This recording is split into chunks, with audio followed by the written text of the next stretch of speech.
Hello. अरे sound बंद नहीं किया है जी।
हेलो। चलिए बताइए, ऑनलाइन वाले लोग दिखाई सुनाई दे रहे हैं? बताइए जल्दी से। दिखाई सुनाई दे रहे हैं?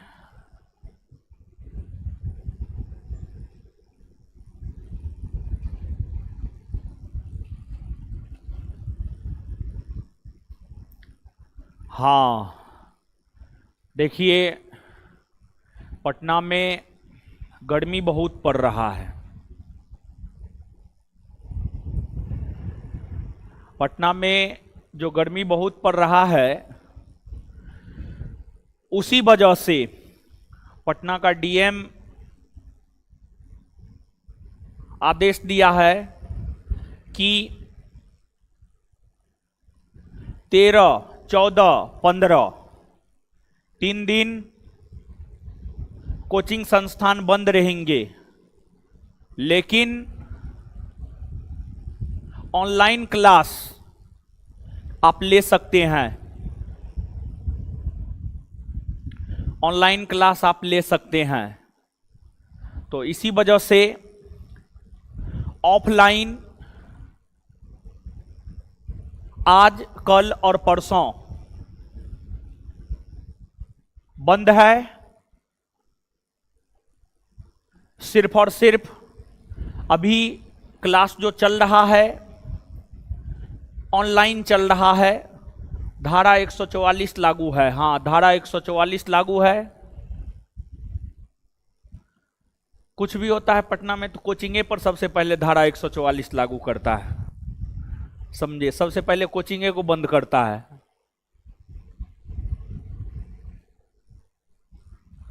तो यही है, आपको अभी 2-3 दिन ऑनलाइन ही करना होगा। तो कीजिए 2-3 दिन ऑनलाइन, समझे। हाँ, बिहार पुलिस बैच भी ऑनलाइन ही होगा। सब बैच ही ऑनलाइन होगा टोटल, सुबह से लेकर शाम तक। जितना बैच है सब बैच आपको ऑनलाइन ही होगा। समझ गए गुरुजी लोग? तो गुरुजी लोग, अब अगर आप समझ गए हैं तो आइए अब पढ़ते हैं। पिछले क्लास की अगर हम बात करें तो पिछले क्लास में आपको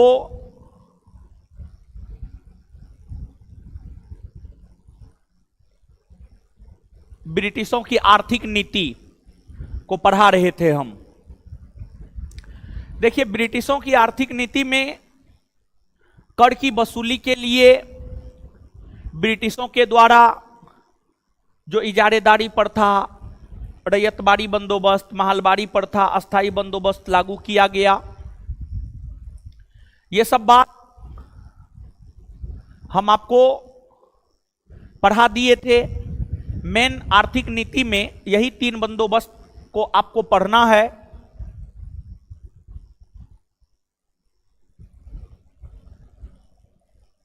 और उसमें ज्यादा कुछ है नहीं, पढ़ लीजिएगा आप लोग। शाम में 7:30 बजे से जो टेस्ट है, शाम में 7:30 बजे से टेस्ट होगा। टेस्ट होगा ऐसे कि टेस्ट का जो क्वेश्चन है संस्थान के टेलीग्राम चैनल पर भेज दिया जाएगा और आपको संस्थान के एप्लीकेशन पर टेस्ट का डिस्कशन होगा। वो ओपन रहेगा, वो आप आराम से कर सकते हैं।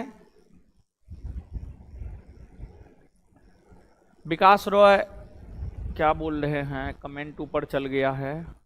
1801 में अवध को मिला लिया तो फिर बाद में डलहौजी कैसे मिलाया? देखिए होता क्या था कि मान लिया जाए 1801 में अवध के नवाब कोई और है,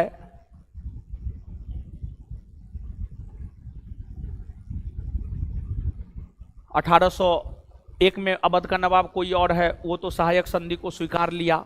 बाद में अवध के नवाब कोई और बने, उन्होंने सहायक संधि को स्वीकार नहीं किया। तो बाद में जाकर के अवध फिर से अंग्रेजों से फ्री हो गया।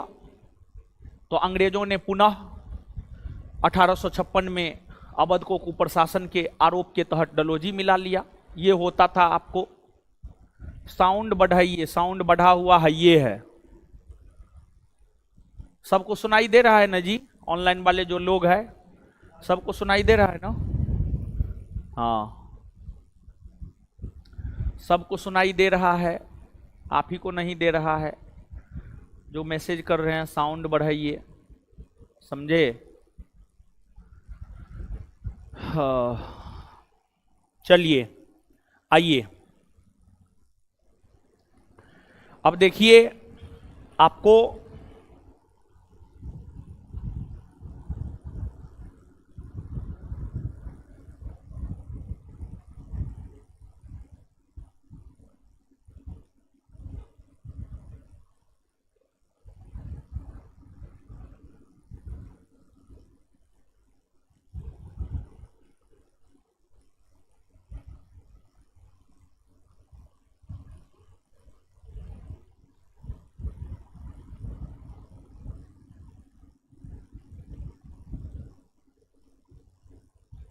पीडीएफ भेज देते हैं, तब पढ़ाएंगे। पीडीएफ भेज देते हैं आप लोगों को। 4 नंबर चैप्टर तक का पीडीएफ मिल न गया था?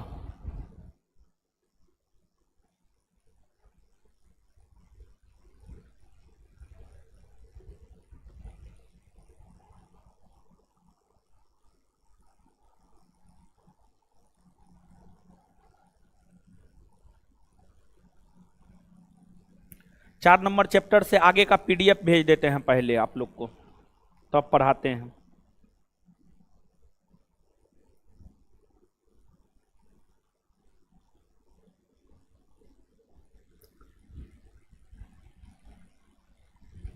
क्लासे नहीं हुआ है, करंट का क्लास कहाँ हुआ है?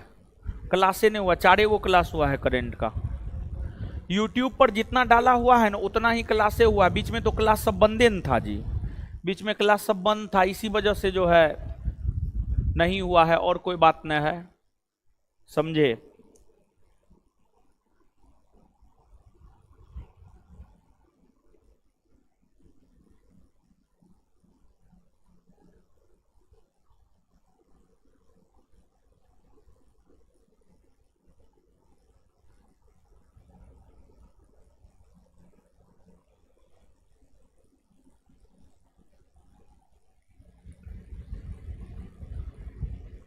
चार नंबर चैप्टर में अब कुछ न है, जो मूल चीज था वो बता दिए हैं, जो मूल चीज था वो बता दिए हैं। जो मूल चीज था वो बता दिए हैं, समझे?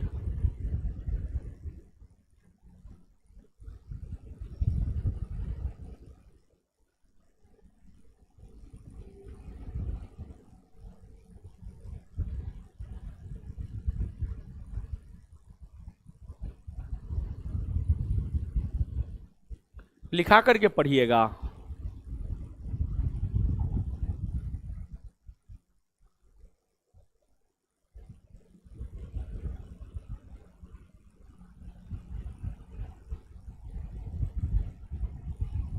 लिखाए हो?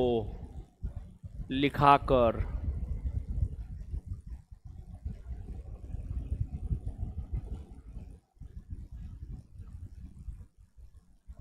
पीडीएफ से लिखा कर, पीडीएफ से।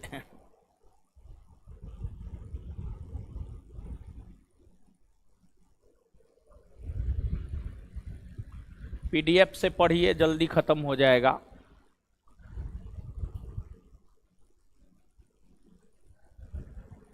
पढ़िए पीडीएफ से, जल्दी खत्म हो जाएगा।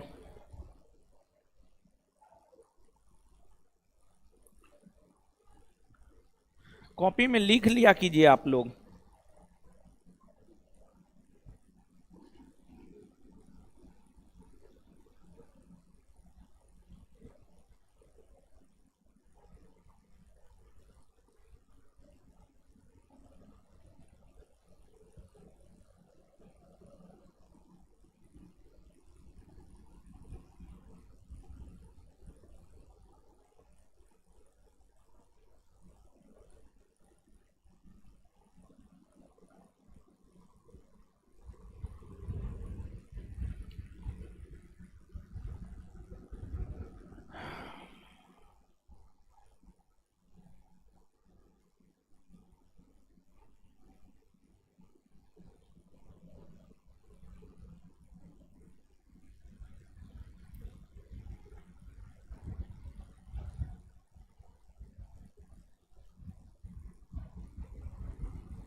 देखिए टेलीग्राम खोलिए, पीडीएफ मिल जाएगा। टेलीग्राम चैनल खोलिए संस्थान का, आप लोग पीडीएफ भेज दिए हैं। ये पीडीएफ जो है अपलोड करो वीडियो के साथ। का है अभी नहीं होगा, लाइव में नहीं होता है। ठीक है, मैसेज करो हमको, हम तुमको भेज देते हैं।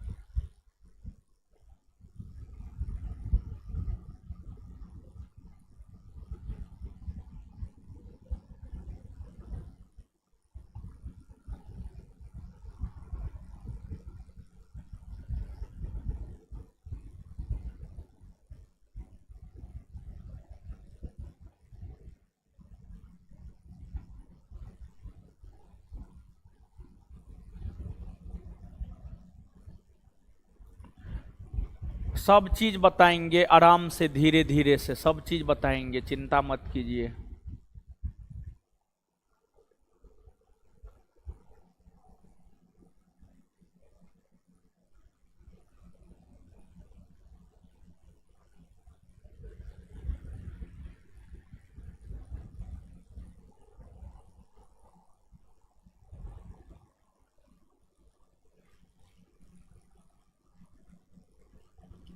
भेज दिए हैं, क्लास के बाद अपलोड कर देना।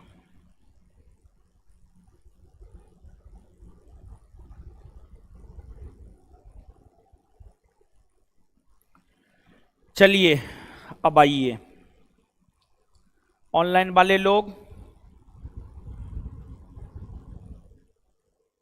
टेलीग्राम पर दे दिए हैं 3 का ऑब्जेक्टिव। 3 का ऑब्जेक्टिव, 2 एप्लीकेशन पर कितना तक का ऑब्जेक्टिव हो गया? 2 तक का। 3 का नहीं हुआ है, 3 का हो गया है। 3 का ऑब्जेक्टिव अपलोड हो गया है जी, अपलोड हो गया है।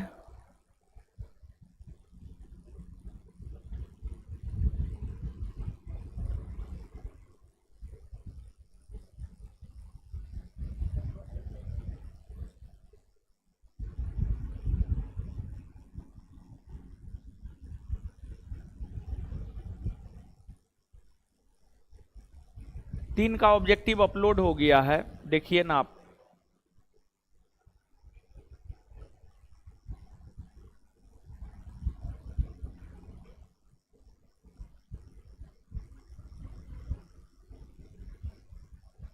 ये अमित को ब्लॉक मारिए तो हो, अमित को ब्लॉक मार दीजिए तो। लिख रहा है पढ़ाना है कि नहीं। न तुम्हारे मौसी को नचाने आए हैं हम, तुम्हारी मौसी नाचेगी हम देखेंगे। अमित 26 38 70 ब्लॉक मारिए इसको। कोर्स डिसेबल कर दीजिए, इसका कोर्स डिसेबल कर दीजिए।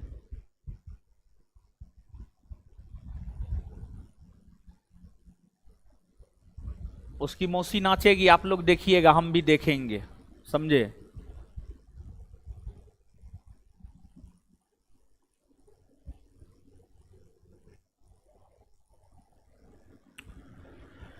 चलिए आइए, अब आइए आते हैं, पढ़ते हैं। अब देखिए आधुनिक भारतीय इतिहास। अब हटा दीजिए कमेंट।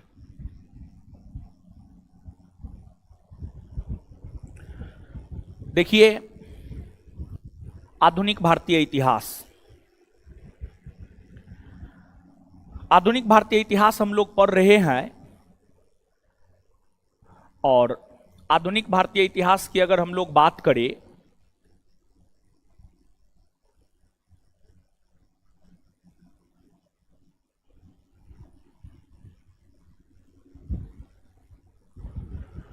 तो इसे दो पार्ट में बांट करके हम लोग पढ़ते हैं। पहला पार्ट होता है भारत में यूरोपीय कंपनियों के आगमन से लेकर अंग्रेजों के भारत विजय तक, यानी 1707 से लेकर 1857 तक। और फिर इसका दूसरा पार्ट होता है भारत का स्वतंत्रता आंदोलन, जो कि 1857 से 1947 तक होता है। आधुनिक भारतीय इतिहास के एक पार्ट आपको खत्म हो गए हैं। आज से आधुनिक भारतीय इतिहास के दूसरे पार्ट की शुरुआत हम आपके साथ करने जा रहे हैं। आज से आधुनिक भारतीय इतिहास के जिस दूसरे पार्ट की शुरुआत हम लोग करने जा रहे हैं, वह पार्ट है भारत का स्वतंत्रता आंदोलन।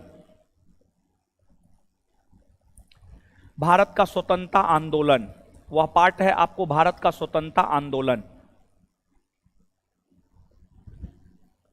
भारत का स्वतंत्रता आंदोलन। देखिए भारत का जो स्वतंत्रता आंदोलन है, इसके अंतर्गत हम लोग 1857 के विद्रोह से देश की आजादी तक की घटना को पढ़ते हैं। तो इसके अंतर्गत हम लोग 1857 के विद्रोह से देश के आजादी तक की घटना को जो पढ़ते हैं, उसमें सबसे पहले हम लोग 1857 के विद्रोह को पढ़ते हैं। फिर भारत में जब राष्ट्रवाद का विकास हुआ, 1857 के विद्रोह को जब पढ़ेंगे आप, तो उसमें एक परिणाम को पढ़ना होता है, और 1857 के विद्रोह के परिणाम स्वरूप ही भारत में राष्ट्रवाद का विकास हुआ।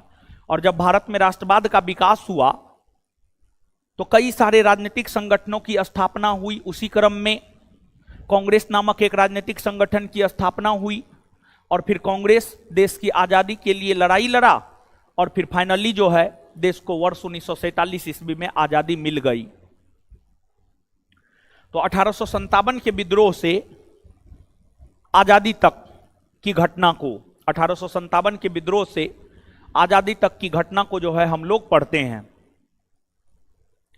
तो जो पीडीएफ आपको गया होगा उसमें आप देखे होंगे, चैप्टर तो नहीं दिया है, लेकिन चैप्टर नंबर 5 1857 का ही विद्रोह है। चैप्टर नंबर 5 1800 है क्या हुआ जी?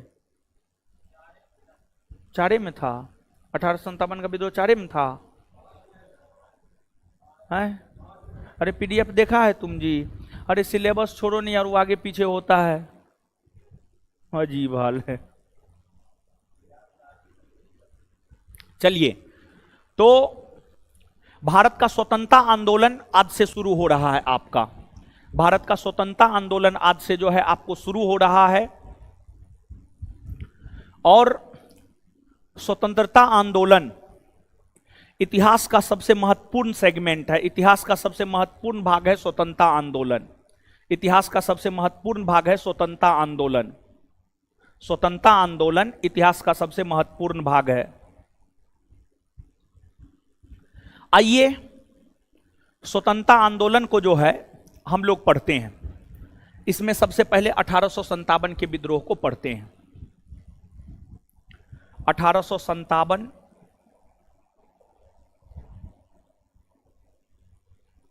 ईस्वी का विद्रोह।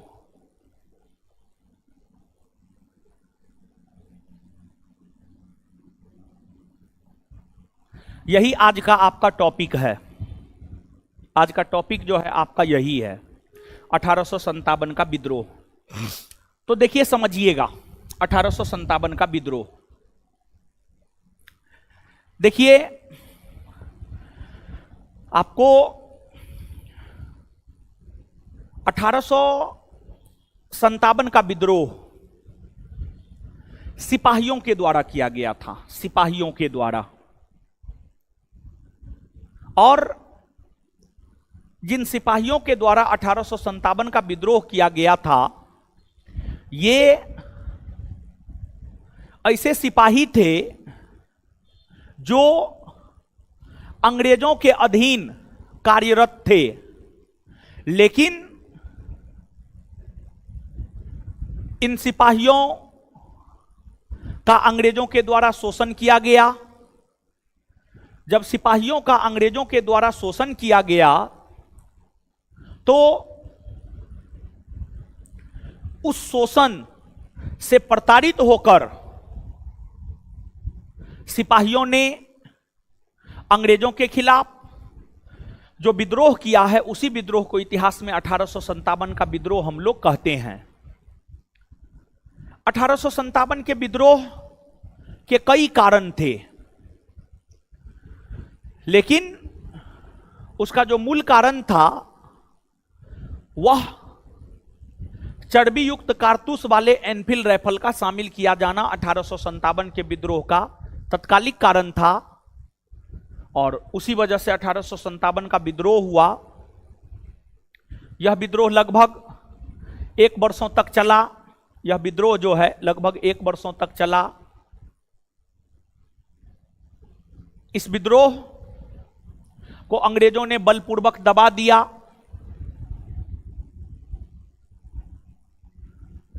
भले ही इस विद्रोह को अंग्रेजों ने बलपूर्वक दबा दिया हो, लेकिन इस विद्रोह के कई सारे सकारात्मक परिणाम और दूरगामी परिणाम जो है आपको निकल करके सामने आए।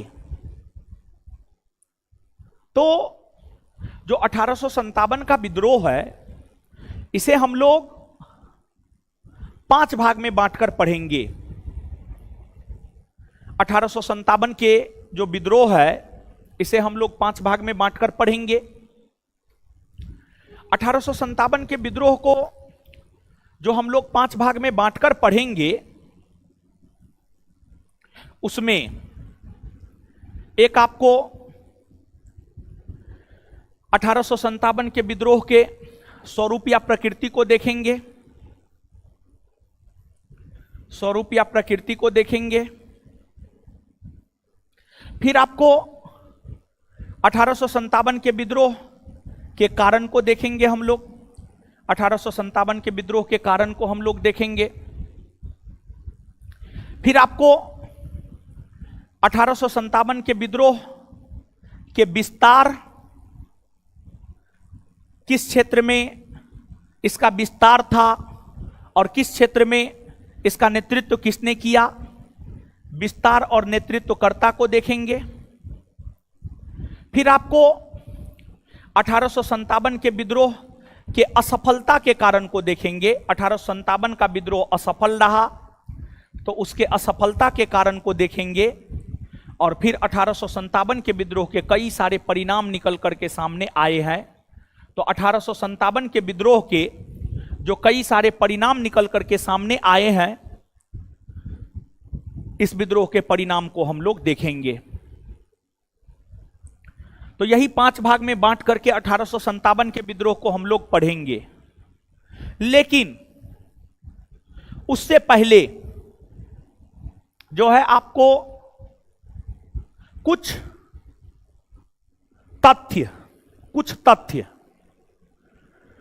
जो कि परीक्षा में सीधे सीधे आपसे पूछा जाता है, तो कुछ 5, 7, 10 फैक्ट को हम लोग जानते हैं। तो उसमें पहली बात आप ये जानिए कि जो 1857 का विद्रोह है, जब 1857 का विद्रोह हुआ था, तो 1857 के विद्रोह के समय भारत में मुगलों का शासन था। और उस समय भारत के जो मुगल बादशाह थे, उस समय भारत के मुगल बादशाह का नाम बहादुर शाह जफर था। और बहादुर शाह जफर के समय ही 1857 का विद्रोह हुआ था। और 1857 के विद्रोह ने ही मुगल बादशाह के पद को समाप्त कर दिया, मुगल सत्ता का अंत कर दिया।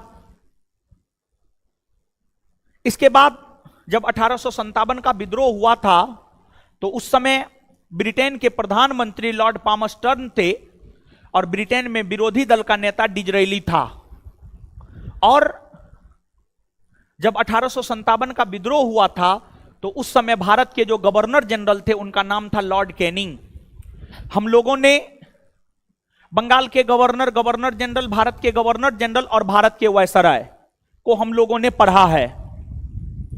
और जब हम लोग पढ़े थे, तो वहां पर लॉर्ड कैनिंग के कार्यकाल को आप याद कीजिए। और जब आप लॉर्ड कैनिंग के कार्यकाल को याद करेंगे, तो आपको यह पता चलेगा कि लॉर्ड कैनिंग का जो कार्यकाल है 1856 से 1862, 1856 से 1862, 1856 से 1862 के बीच में ही 1857 आता है। और 1857 की जब क्रांति हुई थी, तो भारत के वायसराय हुआ करते थे लॉर्ड कैनिंग। 1857 के विद्रोह का प्रतीक चिन्ह रोटी और कमल का फूल था। रोटी और कमल के फूल के जरिए इस विद्रोह को विद्रोही सिपाहियों तक सांकेतिक तौर पर पहुंचाने का काम किया जा रहा था।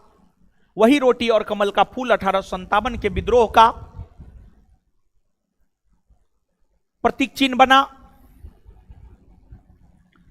इस विद्रोह का जो सबसे मजबूत पक्ष है, इस विद्रोह के अगर सबसे मजबूत पक्ष की अगर आप बात करेंगे, तो इस विद्रोह का सबसे मजबूत पक्ष है हिंदू मुस्लिम एकता।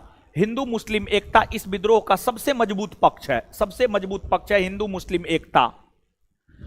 इस विद्रोह में भारत के हिंदू और भारत के मुसलमान एक दूसरे के साथ कंधा से कंधा मिलाकर अंग्रेजों का विरोध किया।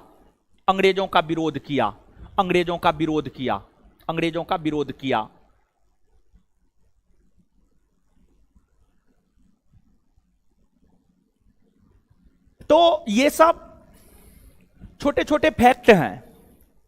और ये सब जो छोटे छोटे फैक्ट हैं, ये आपके परीक्षा में सीधे तौर पर जो है आपसे पूछा जाता है। आपके परीक्षा में सीधे तौर पर ये सब फैक्ट जो है आपसे पूछा जाता है।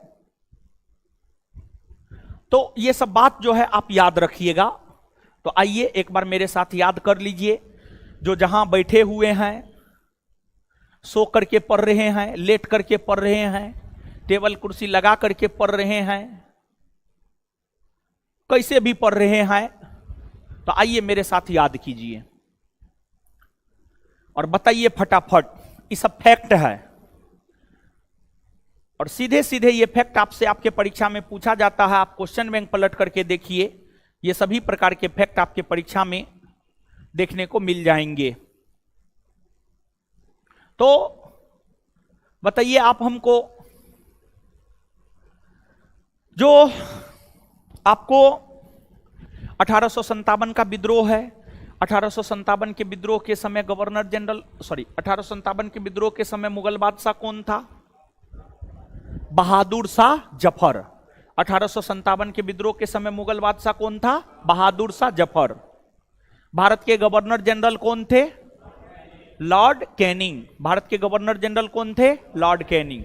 ब्रिटेन के प्रधानमंत्री कौन थे? लॉर्ड पामस्टर्न। ब्रिटेन के प्रधानमंत्री कौन थे? लॉर्ड पामस्टर्न। लॉर्ड पामस्टर्न। ब्रिटेन में विरोधी दल का नेता कौन था? डिजरेली। कौन था? डिजरेली। 1857 के विद्रोह का प्रतीक चिन्ह क्या था? रोटी और कमल का फूल। रोटी और कमल का फूल। 1857 के विद्रोह का सबसे मजबूत पक्ष क्या था? हिंदू मुस्लिम एकता। 1857 के विद्रोह का सबसे मजबूत पक्ष क्या था? हिंदू मुस्लिम एकता।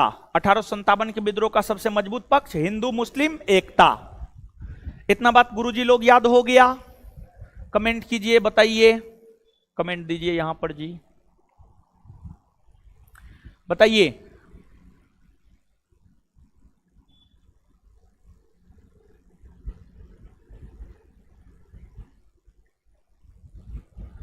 चलिए, यहां तक कोई दिक्कत नहीं ना है? चलिए ठीक है, बहुत बढ़िया। जो पीडीएफ भेजे उसमें 1857 का क्रांति ना है नो? ये ऑनलाइन वाला सब हमको पगला के रख देगा। बोल रहा है जो पीडीएफ भेजे उसमें 1857 का क्रांति है ये ना है। बताइए, फर्स्ट पेज में है, बताइए शुरुए में है महाराज। ठीक है, आगे बताए ना गुरुजी लोग, आप ही पर सब चीज है।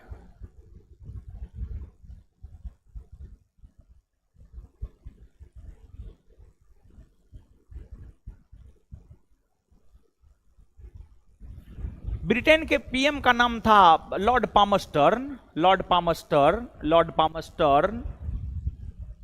ठीक है, अब देखिए, पुराना वाला पीडीएफ का है देख रहे हैं, नया वाला देखिए ना महाराज, अभी तुरंत भेजे हैं। अभी तुरंत थोड़ा देर पहले टेलीग्राम चैनल पर भेजे हैं।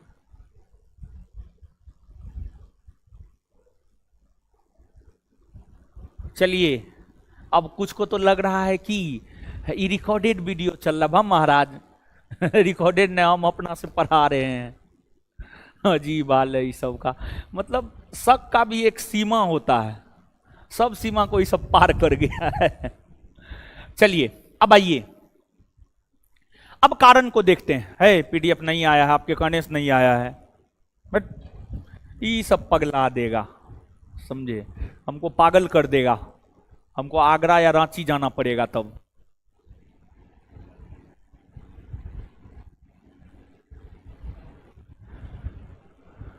चलिए,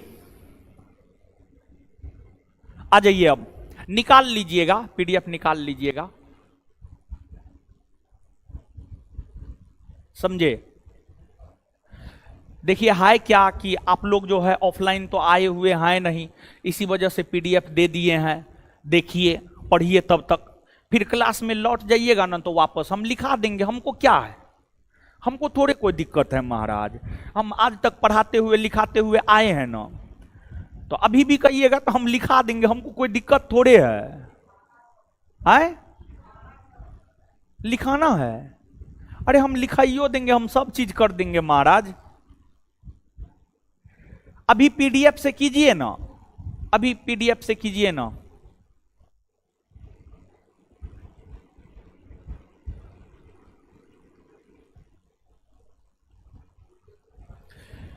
है तरीका, लिखिए, हेडिंग मारिए, लिखिए करके पढ़िए। हटाइए ये सब कमेंट, होए हटाइए। पीडीएफ निकालना होगा निकालिएगा, नहीं निकालना होगा मत निकालिएगा। लिखिए, लिख के पढ़िए, सब पागल कर देगा हमको। लिखिए, हेडिंग मारिए 1857 का विद्रोह।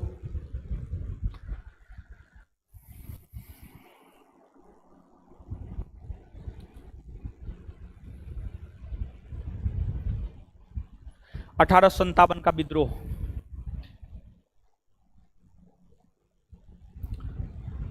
लिखिए, नीचे से स्टार मार के पॉइंट वाइज लिखते जाइए। इस विद्रोह के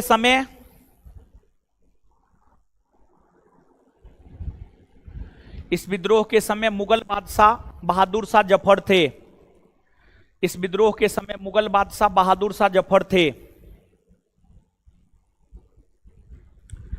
इस विद्रोह के समय मुगल बादशाह बहादुर शाह जफर थे। इस विद्रोह के समय मुगल बादशाह बहादुर शाह जफर थे। इस विद्रोह के समय मुगल बादशाह बहादुर शाह जफर थे। नेक्स्ट पॉइंट, इस विद्रोह के समय भारत के गवर्नर जनरल लॉर्ड कैनिंग थे। नेक्स्ट पॉइंट, इस विद्रोह के समय भारत के गवर्नर जनरल लॉर्ड कैनिंग थे। इस विद्रोह के समय भारत के गवर्नर जनरल लॉर्ड कैनिंग थे।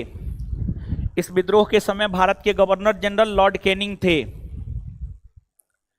इस विद्रोह के समय भारत के गवर्नर जनरल लॉर्ड कैनिंग थे। इस विद्रोह के समय भारत के गवर्नर जनरल लॉर्ड कैनिंग थे। लॉर्ड कैनिंग थे, लॉर्ड कैनिंग थे। नेक्स्ट, इस विद्रोह के समय इंग्लैंड के प्रधानमंत्री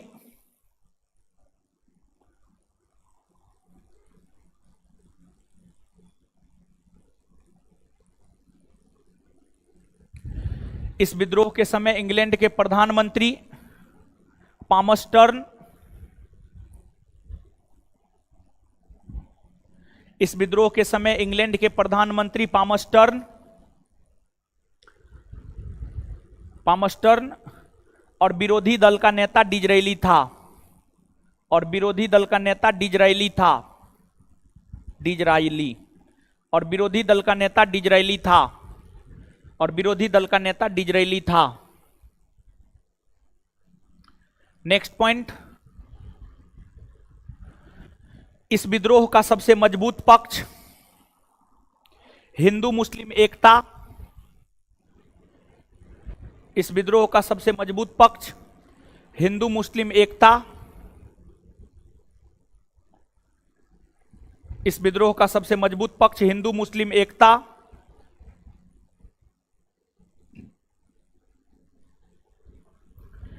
इस विद्रोह का सबसे मजबूत पक्ष हिंदू मुस्लिम एकता था।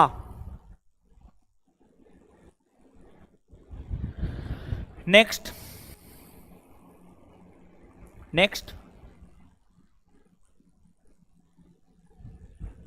इस विद्रोह का प्रतीक चिन्ह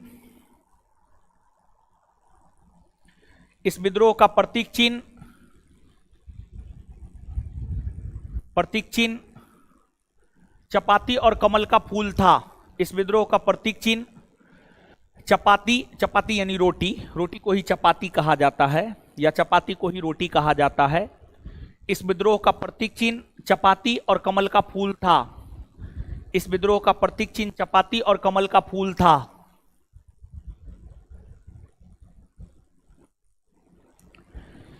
चलिए, अब सबसे पहले हम लोग इस विद्रोह के स्वरूप या प्रकृति को देखते हैं कि इस विद्रोह का स्वरूप या प्रकृति कैसा था। इसका मतलब क्या है? इसका मतलब यह है कि जो 1857 का विद्रोह था वह सिपाही विद्रोह था, वह स्वतंत्रता आंदोलन था, या राष्ट्रीय विद्रोह था, या कुछ और था। क्या था आखिरकार 1857 का विद्रोह? सिपाही विद्रोह था, क्रांति था, राष्ट्रीय विद्रोह था, स्वतंत्रता आंदोलन था कि स्वतंत्रता आंदोलन नहीं था? देखिए, 1857 के विद्रोह को लेकर विद्वानों के बीच मतभेद है। कोई इसे सिपाही विद्रोह कहता है, कोई इसे राष्ट्रीय विद्रोह कहता है, कोई इसे प्रथम स्वतंत्रता आंदोलन कहता है, कोई इसे स्वतंत्रता आंदोलन नहीं कहता है। और विशेष तौर पर जो ब्रिटिश लोग हुए, विशेष तौर पर जो ब्रिटिश लोग हुए, ब्रिटिशों की अगर हम बात करें तो उन लोगों ने 1857 की क्रांति को कमतर करके दिखाने हेतु यह कहा कि 1857 का विद्रोह एक सिपाही विद्रोह था। कई सारे अंग्रेज हैं, जॉन सीले, मार्लेसन, ट्रेवेलियन, ये तमाम ऐसे विद्वान हैं, ये तमाम ऐसे अंग्रेज विद्वान हैं जो 1857 के विद्रोह को सिपाही विद्रोह कहता है। फिर आपको 1857 के विद्रोह के समय इंग्लैंड में जो विरोधी दल का नेता डिजरेली था, विरोधी दल का नेता डिजरेली था।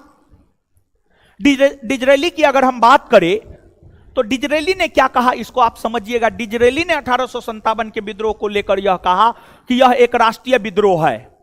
डिजरेली ने 1857 के विद्रोह को लेकर यह कहा कि यह एक राष्ट्रीय विद्रोह है। लेकिन भारत के प्रथम प्रधानमंत्री पंडित जवाहरलाल नेहरू ने 1857 के विद्रोह को राष्ट्रीय विद्रोह मानने से इनकार कर दिया।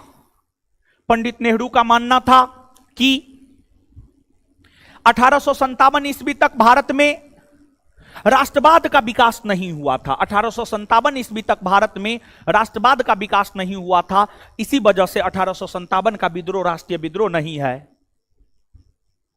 इसके बाद 1857 के विद्रोह पर एक किताब लिखने का काम एसएन सेन ने किया है, और एसएन सेन ने 1857 के विद्रोह के ऊपर जो किताब लिखा है उस किताब का नाम है 1857 उस किताब का नाम है 1857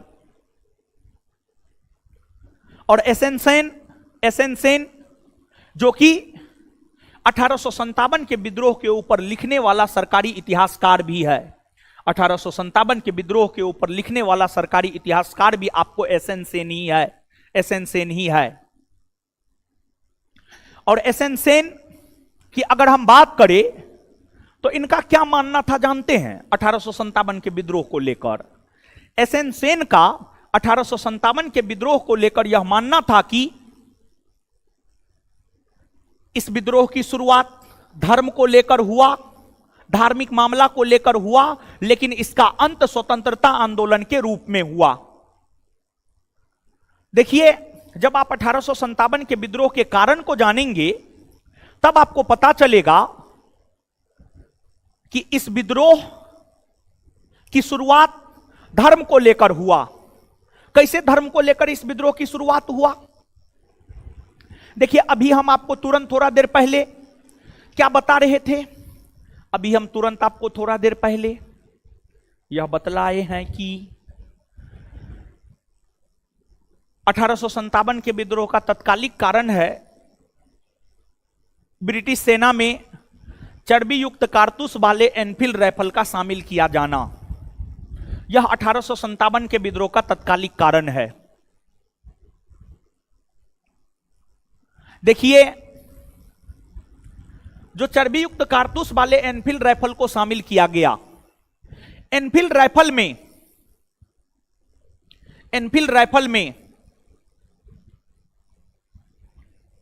जो कारतूस भरा जाता था, एनफील्ड राइफल में जो कारतूस भरा जाता था, उस कारतूस के ऊपर एक मोटी परत होती थी, और कारतूस के ऊपर जो मोटी परत होती थी,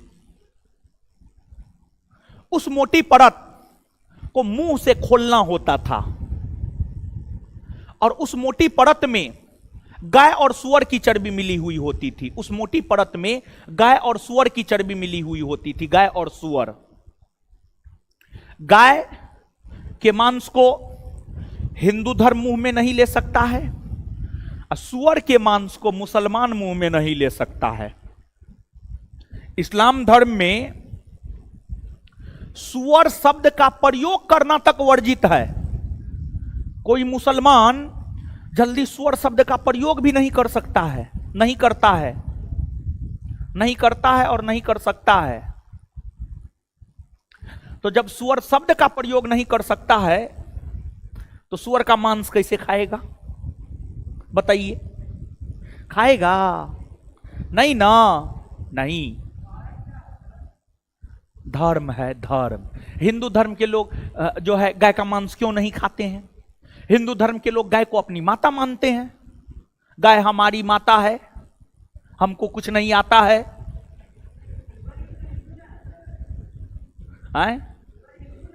हिंदू धर्म के लोग सुअर का मांस खाते हैं, इस्लाम धर्म के लोग नहीं खाते हैं। इस्लाम धर्म में वर्जित है, इस्लाम धर्म में वर्जित है। ठीक है, जैसे हिंदू धर्म में गाय का मांस खाना वर्जित है। हिंदू धर्म में गाय का मांस खाना वर्जित है ना जी। आप हिंदू हैं तो आप गाय का मांस खाइएगा? अगर आप गाय का मांस खाइएगा तो आप हिंदू थोड़े हैं। तो गाय और सुअर की चर्बी मिली हुई थी कारतूस के ऊपरी खोल में।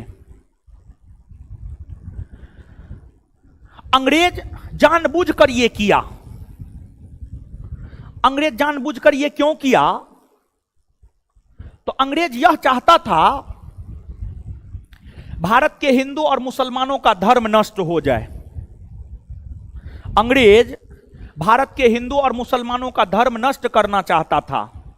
अंग्रेज भारत के हिंदू और मुसलमानों का धर्म नष्ट करना चाहता था, इसलिए जानबूझकर गाय और सुअर की चर्बी कारतूस के ऊपरी खोल में मिलाया गया। अब अंग्रेज भारत के हिंदू और मुसलमानों का धर्म क्यों नष्ट करना चाहता था? तो अंग्रेज भारत के हिंदू और मुसलमानों का धर्म इसलिए नष्ट करना चाहता था क्योंकि अंग्रेज भारत का ईसाईकरण करना चाहता था। जैसे मुगल बादशाह औरंगजेब भारत का इस्लामीकरण करना चाहता था, भारत के हिंदुओं को मुसलमान बनाना चाहता था, वैसे ही अंग्रेज भारत का ईसाईकरण करना चाहता था। वैसे ही अंग्रेज भारत का ईसाईकरण करना चाहता था, मतलब भारत के हिंदू और मुसलमानों को ईसाई बना देना है। तो अब ऐसे तो कोई हिंदू मुसलमान ईसाई बनेगा नहीं, तो सबसे पहले उसके धर्म को हम नष्ट कर देते हैं। तो गाय और सुअर की चर्बी के जरिए भारत के हिंदू और मुसलमानों के धर्म को नष्ट करके भारत का ईसाईकरण करने का प्रयास अंग्रेजों ने किया। भारत का ईसाईकरण करने का प्रयास अंग्रेजों ने किया।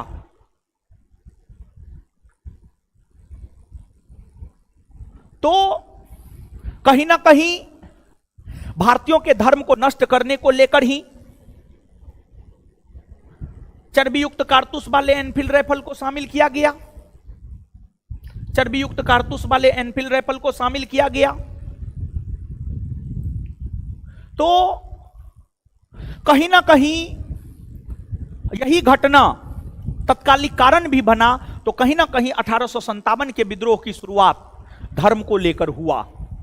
तो जो एसएन सेन थे, एसएन सेन का यह मानना था, एसएन सेन का यह मानना था कि 1857 के विद्रोह की शुरुआत धर्म को लेकर हुआ, लेकिन इसका अंत भारत के स्वतंत्रता आंदोलन के तौर पर हुआ।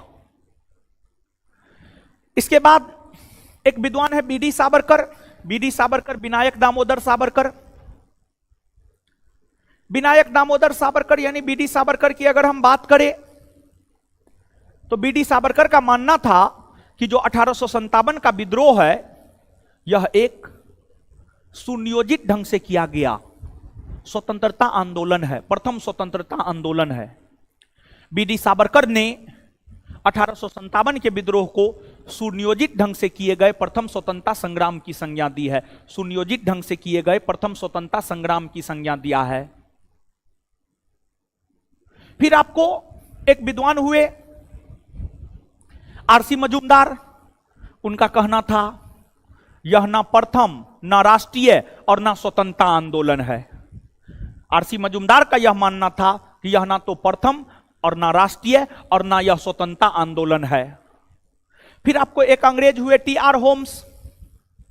टी आर होम्स नामक अंग्रेज की अगर हम बात करें तो टी आर होम्स का मानना था कि यह सभ्यता और बर्बरता के बीच का युद्ध है। टी आर होम्स की अगर हम बात करें तो टी आर होम्स का यह मानना था कि यह सभ्यता एवं बर्बरता के बीच का युद्ध है, यह सभ्यता एवं बर्बरता के बीच का युद्ध है। देखिए अंग्रेज की अगर हम बात करें तो अंग्रेज अपने आप को सभ्य मानता था। अंग्रेज की अगर हम बात करें तो जो अंग्रेज है, अंग्रेज अपने आप को सभ्य मानता था और भारतीय को असभ्य मानता था, बर्बर मानता था। बर्बर मतलब असभ्य, बर्बर मतलब असभ्य,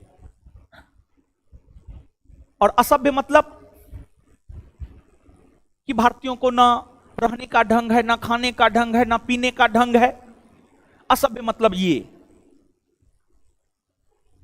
तो अंग्रेज भारतीयों को असभ्य मानता था, अंग्रेज भारतीयों को असभ्य मानता था। तो टी आर होम्स ने 1857 के विद्रोह को लेकर यह कहा है कि यह सभ्यता एवं बर्बरता के बीच का युद्ध है। तो आप देख रहे हैं, कोई 1857 के विद्रोह को सिपाही विद्रोह कह रहा है, कोई सुनियोजित ढंग से किया गया प्रथम स्वतंत्रता संग्राम कह रहा है, कोई इसे राष्ट्रीय विद्रोह कह रहा है, कोई सभ्यता और बर्बरता के बीच का युद्ध कह रहा है। तो 1857 के विद्रोह को लेकर अलग अलग विद्वानों ने अलग अलग प्रकार की राय प्रकट की है, लेकिन 1857 के विद्रोह की अगर हम बात करें तो हमारी राय में 1857 का विद्रोह एक क्रांति था, एक क्रांति था। देखिए क्रांति का मतलब होता है आमूलचूल परिवर्तन। आमूलचूल परिवर्तन का मतलब होता है बहुत बड़ा परिवर्तन। 1857 के विद्रोह को हम एक क्रांति इसलिए कह रहे हैं, 1857 के विद्रोह को हम क्रांति इसलिए कह रहे हैं क्योंकि इस विद्रोह ने बहुत बड़े बड़े परिवर्तन किए। इस विद्रोह ने मुगल सत्ता का अंत कर दिया, इस विद्रोह ने अंग्रेजी कंपनी के शासन का अंत कर दिया, इस विद्रोह ने ब्रिटिश क्राउन या ब्रिटिश ताज के शासन को भारत में स्थापित किया। तो इतने बड़े बड़े परिवर्तन 1857 के विद्रोह से हुआ है। यही वजह है कि 1857 के विद्रोह को हम लोग 1857 की क्रांति भी कहते हैं। 1857 के विद्रोह को हम लोग 1857 की क्रांति भी कहते हैं। और यहां से आपसे आपके परीक्षा में प्रश्न पूछा जाता है, जैसे यहां से प्रश्न कैसे पूछा जाएगा। अब सवाल ये उठता है यहां से प्रश्न कैसे पूछा जाएगा। तो यहां से प्रश्न पूछा जाएगा कि निम्नलिखित में से किसने 1857 के विद्रोह को राष्ट्रीय विद्रोह कहा है। तो आंसर हो जाएगा डिज़रायली। फिर अगला प्रश्न पूछा जाएगा निम्नलिखित में से किसने 1857 के विद्रोह को सुनियोजित ढंग से किया गया प्रथम स्वतंत्रता संग्राम की संज्ञा दी है। आंसर हो जाएगा बीडी सावरकर। इसी प्रकार से जो है यहां से प्रश्न पूछे जाते हैं। अब नीचे से हेडिंग मारिए स्वरूप और प्रकृति।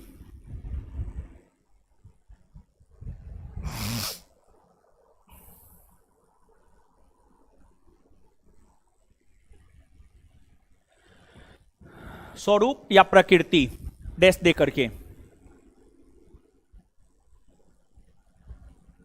लिखिएगा। 1857 के विद्रोह के 1857 के विद्रोह के स्वरूप या प्रकृति को लेकर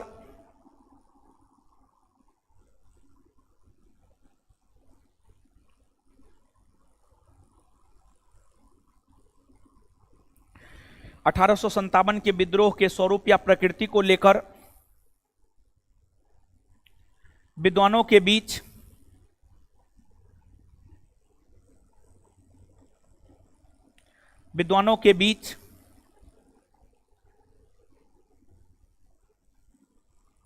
मतभेद है।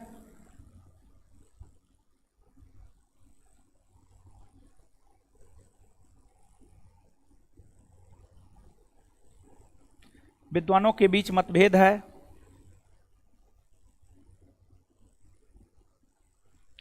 विद्वानों के बीच मतभेद है।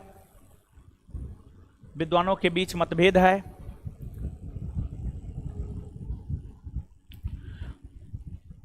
अलग अलग विद्वान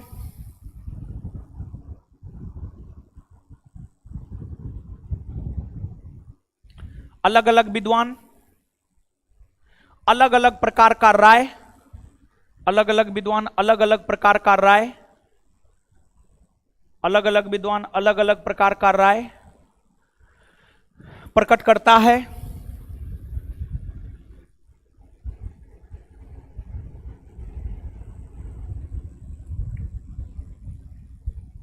लेकिन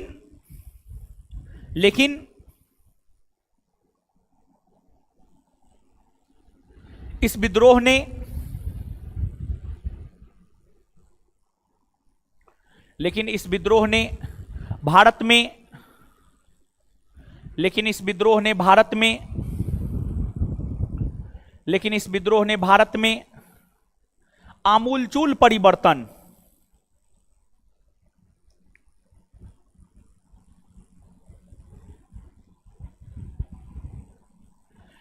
विद्रोह ने भारत में आमूलचूल परिवर्तन किया। लेकिन इस विद्रोह ने भारत में आमूलचूल परिवर्तन किया, जिस कारण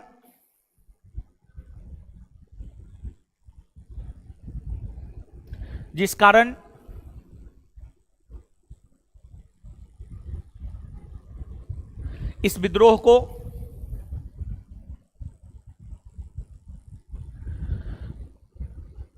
(1857) की क्रांति कहना, जिस कारण इस विद्रोह को 1857 की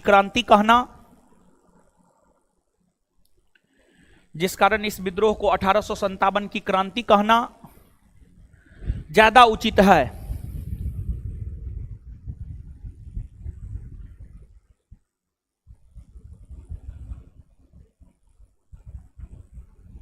(1857) की क्रांति कहना ज्यादा उचित है। अब नीचे से विभिन्न विद्वानों की राय, नीचे से हेडिंग मारिए विभिन्न विद्वानों की राय।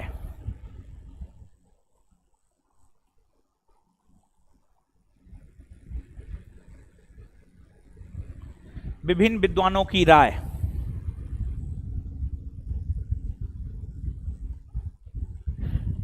एक नंबर में बीडी सावरकर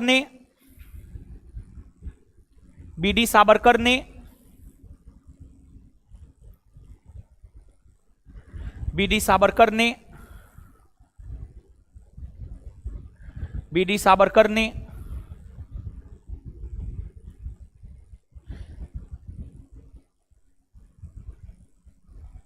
इसे सुनियोजित ढंग से किया गया।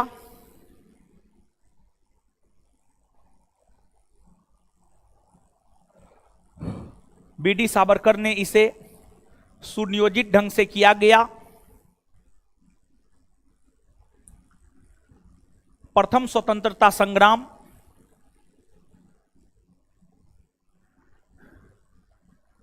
बीडी सावरकर ने इसे सुनियोजित ढंग से किया गया। प्रथम स्वतंत्रता संग्राम कहा है।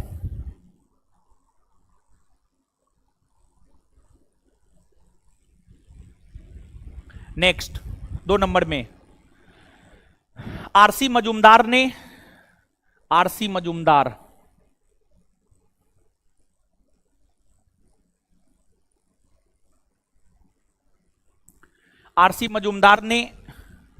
कहा है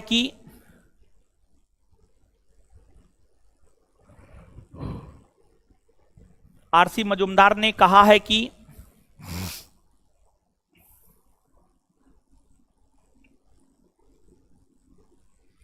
यह ना तो प्रथम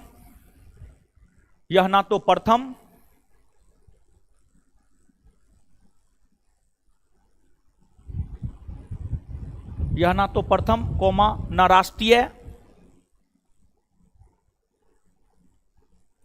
और न स्वतंत्रता आंदोलन है। यह ना तो प्रथम, न राष्ट्रीय और न स्वतंत्रता आंदोलन है।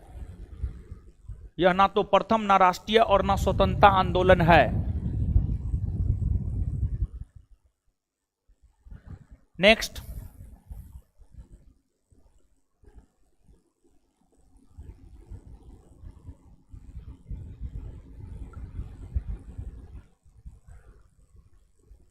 अठारह के विद्रोह पर लिखने वाला, नेक्स्ट 3 नंबर में, 1857 के विद्रोह पर लिखने वाला,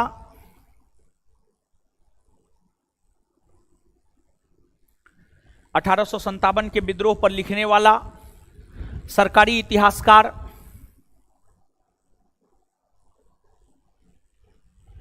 1857 के विद्रोह पर लिखने वाला सरकारी इतिहासकार एस.एन. सेन था।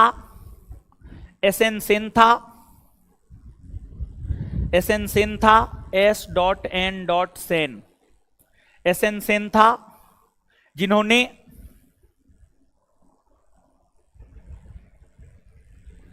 जिन्होंने जिन्होंने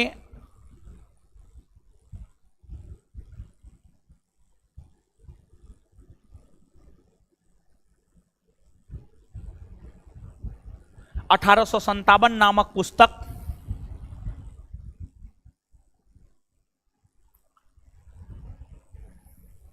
जिन्होंने 1857 नामक पुस्तक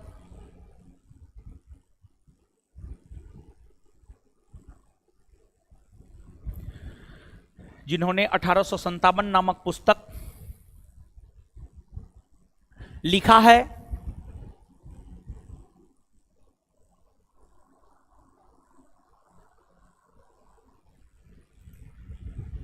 एस.एन. सेन का मानना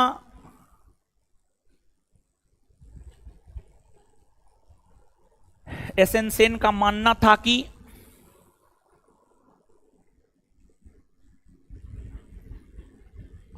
एस.एन. सेन का मानना था कि यह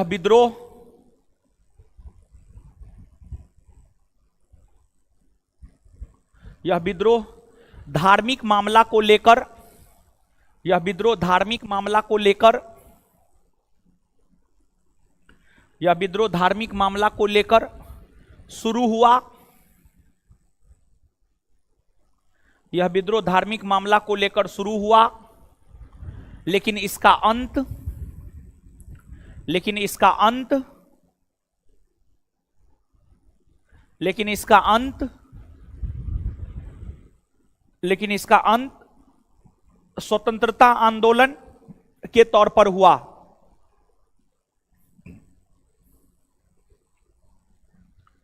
लेकिन इसका अंत स्वतंत्रता आंदोलन के तौर पर हुआ।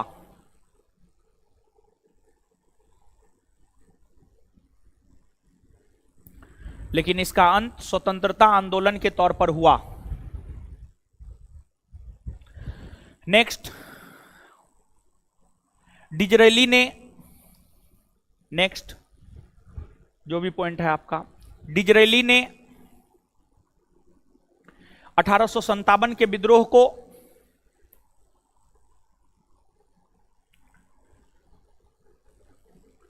डिजरेली ने 1857 के विद्रोह को राष्ट्रीय विद्रोह की संज्ञा दिया है। डिजरेली ने 1857 के विद्रोह को राष्ट्रीय विद्रोह की संज्ञा दिया है।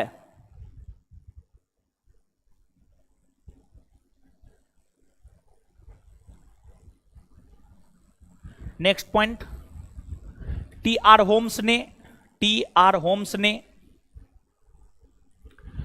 होम्स ने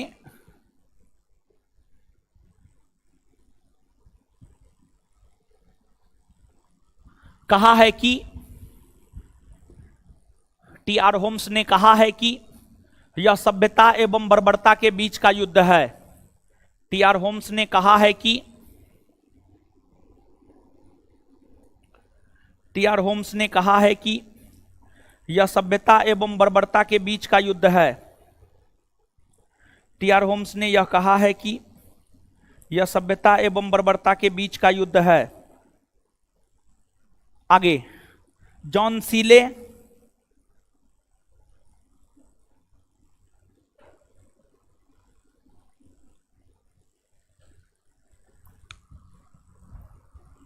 John Seeley, John Seeley, comma मार्लेसन,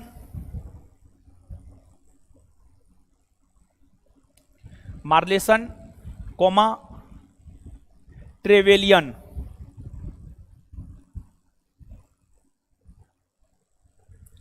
John Seeley, comma Malleson, comma Trevelyan ने, John Seeley, comma Malleson, comma Trevelyan ने, John Seeley, comma Malleson, comma Trevelyan ने, जॉन सीले, मार्लेसन और ट्रेवेलियन ने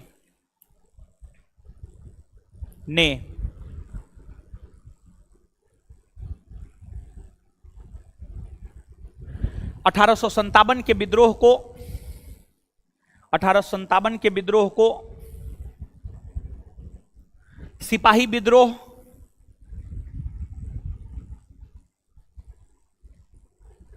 सिपाही विद्रोह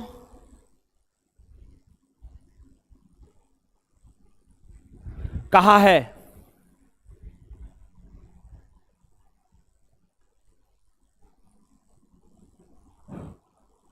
सिपाही विद्रोह कहा है। नेक्स्ट, LER रीज ने, LER रीज ने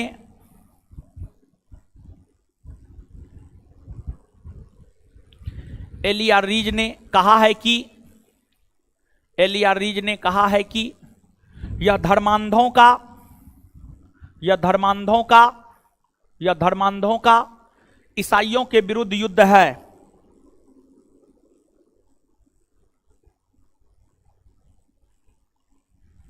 यह धर्मांधों का ईसाइयों के विरुद्ध युद्ध है। यह धर्मांधों का ईसाइयों के विरुद्ध युद्ध है। LER रीज ने कहा है कि यह धर्मांधों का ईसाइयों के विरुद्ध युद्ध है। यह धर्मांधों का ईसाइयों के विरुद्ध युद्ध है। यह धर्मांधों का ईसाइयों के विरुद्ध युद्ध है। आगे, जेम्स आउट्रम और W टेलर ने,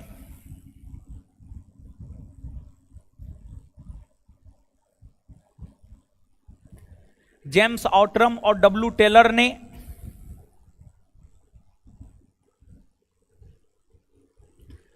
जेम्स आउट्रम और W टेलर ने कहा है कि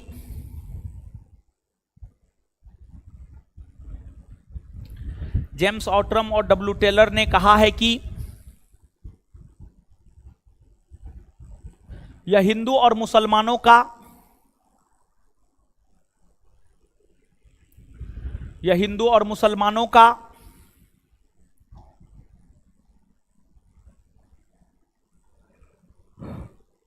अंग्रेजों के खिलाफ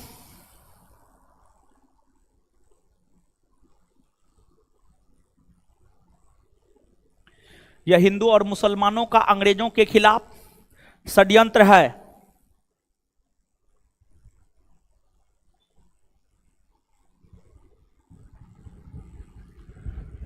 यह हिंदू और मुसलमानों का अंग्रेजों के खिलाफ षड्यंत्र है। यह हिंदू और मुसलमानों का अंग्रेजों के खिलाफ षड्यंत्र है। हो गया। इतना विद्वान का स्टेटमेंट आप याद रख लीजिएगा, ठीक है। ये स्वरूप या प्रकृति हो गया। अब हम लोग आते हैं कारण पर। अब आगे आप हेडिंग मारिए तत्कालिक कारण। कारण में सबसे पहले तत्कालिक कारण आप जानिए।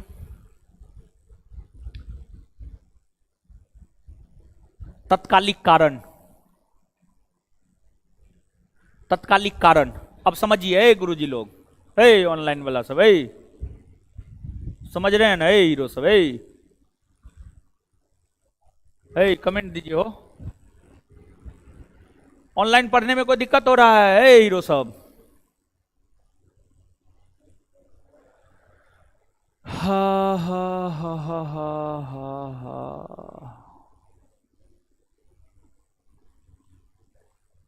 ठीक है, चलिए।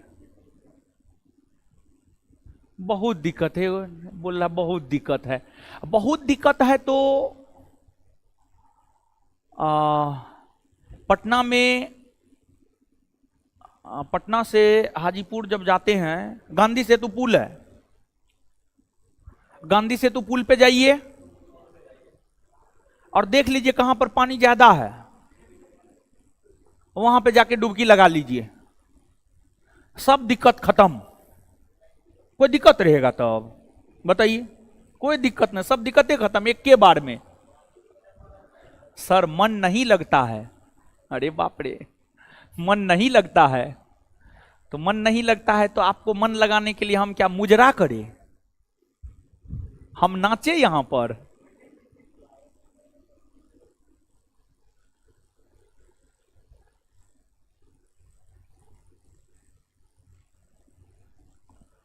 मन नहीं लगता है, अजीब हाल है।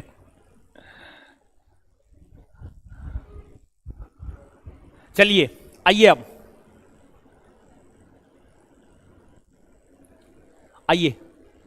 अब आगे पढ़ते हैं।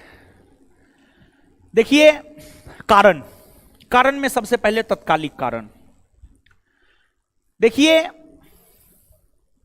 आपको जैसे मान लिया जाए आपके पास कोई मोबाइल है, सैमसंग का S24 है, मान लिया जाए कि उससे लेटेस्ट वर्जन आ गया, तो आपकी मंशा यह होती है, आपकी इच्छा यह होती है कि S24 को छोड़ करके जो नया वर्जन आ गया है वो ले ले, और अगर आपके पास पैसा होता है तो आप ले भी लेते हैं। उसी प्रकार से अंग्रेजी सेना में ब्राउन बेस नामक राइफल हुआ करता था। अंग्रेजी सेना में ब्राउन बेस नामक राइफल हुआ करता था। ब्राउन बेस, अंग्रेजी सेना में जो है आपको ब्राउन बेस नामक राइफल हुआ करता था। ब्राउन बेस, अंग्रेजी सेना में ब्राउन बेस नामक राइफल हुआ करता था। अंग्रेजी सेना में जो ब्राउन बेस नामक राइफल हुआ करता था,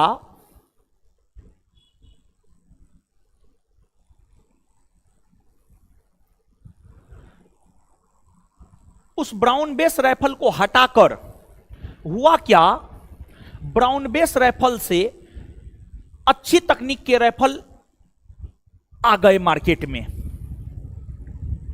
तो ब्रिटिश सरकार ने यह निर्णय लिया कि ब्राउन बेस राइफल को हटा दिया जाए और इसके स्थान पर नया राइफल शामिल किया जाए, और ब्राउन बेस राइफल को हटाकर उसी के स्थान पर चर्बी युक्त कारतूस वाले एनफील्ड राइफल को शामिल किया गया। और चर्बी युक्त कारतूस वाले एनफील्ड राइफल को दिसंबर 1856 में शामिल किया गया। चर्बी युक्त कारतूस वाले एनफील्ड राइफल को दिसंबर 1856 में शामिल किया गया। चर्बी युक्त कारतूस वाले एनफील्ड राइफल को दिसंबर 1856 में शामिल किया गया। और जब कोई नया चीज आता है तो उसके लिए ट्रेनिंग दिया जाता है। तो चर्बी युक्त कारतूस वाले एनफील्ड राइफल को चलाने के लिए ट्रेनिंग दिया जाता था। कहां? तो इसको चलाने के लिए ट्रेनिंग दिया जाता था बंगाल के दमदम में, पंजाब के अंबाला में, पाकिस्तान के सयालकोट में। इन तमाम जगहों पर चर्बी युक्त कारतूस वाले एनफील्ड राइफल को चलाने के लिए प्रशिक्षण दिया जाता था, ट्रेनिंग दिया जाता था, ट्रेनिंग दिया जाता था। जब यह राइफल शामिल हुआ तो एक प्रकार की अफवाह फैलाई गई, या एक प्रकार की अफवाह फैल गई। यह अफवाह फैली कि चर्बी युक्त कारतूस वाले एनफील्ड राइफल के कारतूस के ऊपरी खोल में गाय और सुअर की चर्बी मिली हुई है। यह अफवाह फैली, और जब यह अफवाह फैली तो जो स्वाभिमानी सैनिक थे, जो स्वाभिमानी सैनिक थे, उन्होंने इस राइफल को प्रयोग में लाने से मना कर दिया। और कहा जाता है कि मंगल पांडे जहां पर कारतूस बनता था वहां पर चोरी छिपे मंगल पांडे चले गए और मंगल पांडे ने देख लिया कि हां बात तो सही है, गाय और सुअर की चर्बी मिलाई जा रही है। तो मंगल पांडे स्वाभिमानी था। मंगल पांडे का संबंध बंगाल के बैरकपुर के 34वीं नेटिविन फैक्ट्री से रहा है, लेकिन मंगल पांडे मूल तौर पर उत्तर प्रदेश के रहने वाले थे। मंगल पांडे मूल तौर पर उत्तर प्रदेश के रहने वाले थे, लेकिन वे सिपाही थे ब्रिटिश सेना के अधीन। बंगाल के बैरकपुर के 34वीं नेटिविन फैक्ट्री के सिपाही थे मंगल पांडे। मंगल पांडे ने जब अपनी आंखों से देख लिया कि गाय और सुअर की चर्बी मिलाई जा रही है, तो मंगल पांडे ने एनफील्ड राइफल को प्रयोग में लाने से मना कर दिया। और जब मंगल पांडे ने एनफील्ड राइफल को प्रयोग में लाने से मना कर दिया, तो मंगल पांडे से जो बड़े अधिकारी थे जनरल ह्यूडसन और जनरल बाग, उसने मंगल पांडे पर दबाव बनाया कि नहीं, आपको इस राइफल का प्रयोग करना ही होगा। मंगल पांडे पर कितना भी दबाव बनाया गया, वे एनफील्ड राइफल का प्रयोग नहीं किए। और मंगल पांडे ने अपने बड़े अधिकारी जनरल ह्यूडसन और जनरल बाग की गोली मारकर हत्या कर दी 29 मार्च 1857 को। मंगल पांडे ने जब जनरल ह्यूडसन और जनरल बाग की गोली मारकर हत्या 29 मार्च 1857 को कर दिया, तो मंगल पांडे को गिरफ्तार कर लिया गया। और मंगल पांडे को गिरफ्तार करके 8 अप्रैल 1857 को उन्हें फांसी पर लटका दिया गया। मंगल पांडे को जो फांसी पर लटकाया गया, यह बात आग की तरह फैल गया। यह बात आग की तरह फैल गया। यह बात आग की तरह फैल गया। और एनफील्ड राइफल में, एनफील्ड राइफल के कारतूस में गाय और सुअर का मांस मिला हुआ है, यह बात भी आग की तरह फैल गया।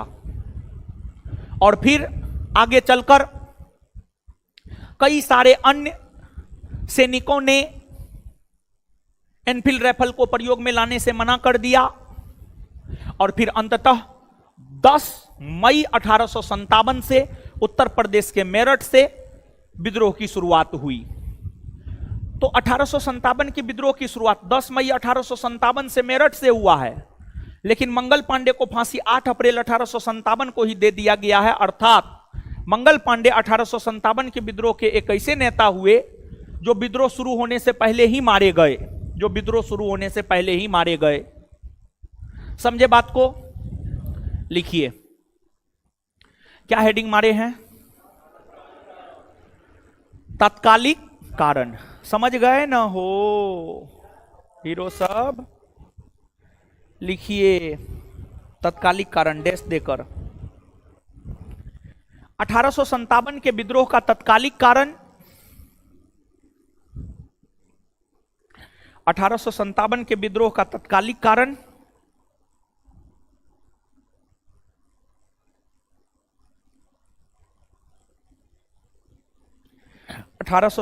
के विद्रोह का तत्कालिक कारण चर्बी युक्त कारतूस वाले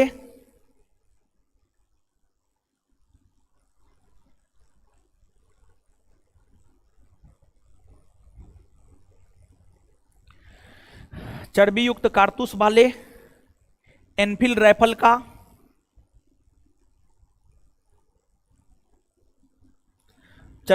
कारतूस वाले एनफील्ड राइफल का शामिल किया जाना,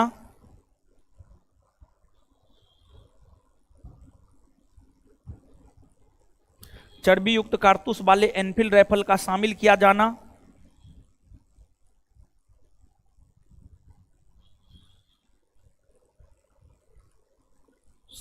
जाना है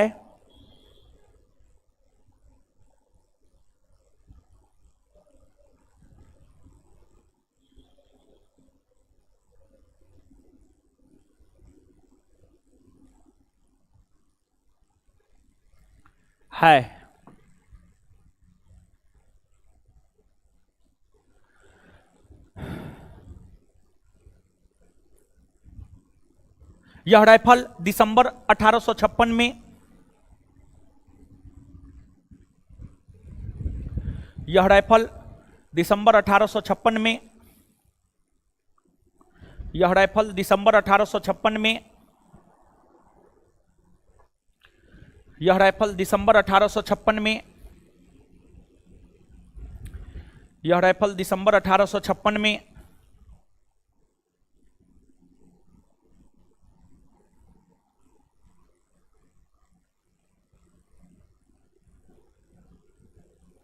यह राइफल दिसंबर 1856 में ब्राउन बेस राइफल के स्थान पर शामिल किया गया था। ब्राउन बेस राइफल के स्थान पर शामिल किया गया था।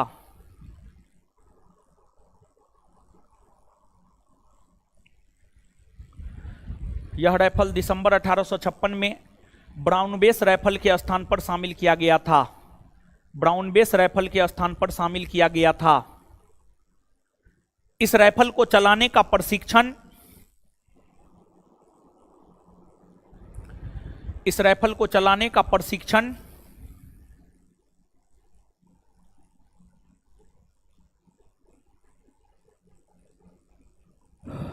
इस राइफल को चलाने का प्रशिक्षण बंगाल के दमदम में,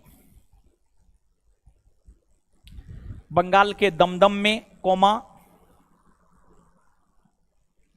बंगाल के दमदम में कोमा, पंजाब के अंबाला में, पंजाब के अंबाला में और पाकिस्तान के सियालकोट में, और पाकिस्तान के सियालकोट में, और पाकिस्तान के सियालकोट में, पाकिस्तान के सियालकोट में दिया जाता था। पाकिस्तान के सियालकोट में दिया जाता था। नेक्स्ट पॉइंट, मंगल पांडे का संबंध, मंगल पांडे का संबंध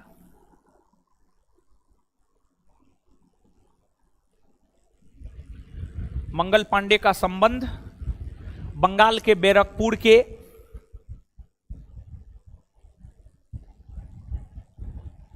मंगल पांडे का संबंध बंगाल के बैरकपुर के 34वीं नेटिव इन फैक्ट्री से रहा है। मंगल पांडे का संबंध बंगाल के बैरकपुर के 34वीं नेटिव इन फैक्ट्री से रहा है। मंगल पांडे का संबंध बंगाल के बैरकपुर के 34वीं नेटिव इन फैक्ट्री से रहा है। मंगल पांडे का संबंध बंगाल के बैरकपुर के 34वीं नेटिव इन फैक्ट्री से रहा है। नेक्स्ट पॉइंट, मंगल पांडे ने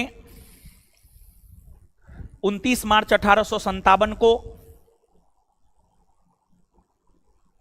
नेक्स्ट पॉइंट, मंगल पांडे ने 29 मार्च 1857 को जनरल ह्यूडसन और जनरल बाग, जनरल ह्यूडसन, जनरल ह्यूडसन और जनरल बाग, जनरल ह्यूडसन और जनरल बाग की गोली मारकर हत्या कर दी। मंगल पांडे ने 29 मार्च 1857 को, मंगल पांडे ने 29 मार्च 1857 को जनरल ह्यूडसन और जनरल बाग की गोली मारकर हत्या कर दी। इसी कारण मंगल पांडे को पकड़कर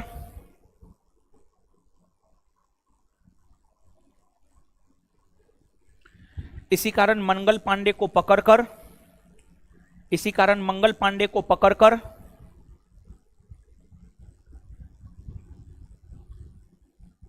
8 अप्रैल 1857 को 8 अप्रैल 1857 को 8 अप्रैल 1857 को फांसी पर लटका दिया गया।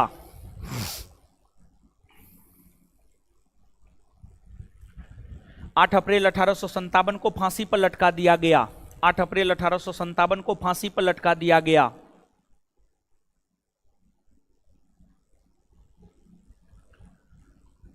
नेक्स्ट पॉइंट, मंगल पांडे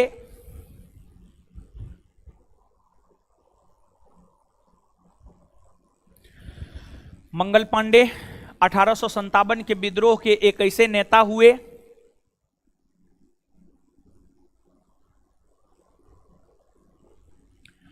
मंगल पांडे 1857 के विद्रोह के एक ऐसे नेता हुए मंगल पांडे 1857 के विद्रोह के एक ऐसे नेता हुए जो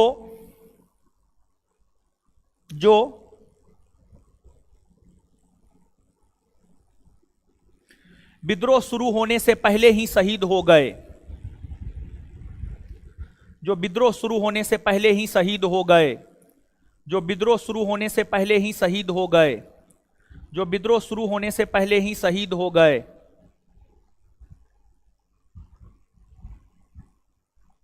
नेक्स्ट पॉइंट, 1857 का विद्रोह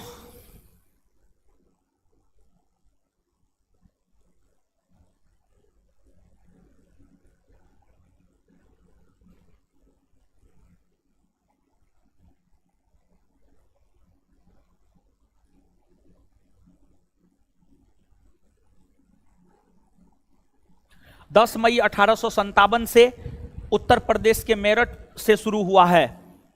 1857 का विद्रोह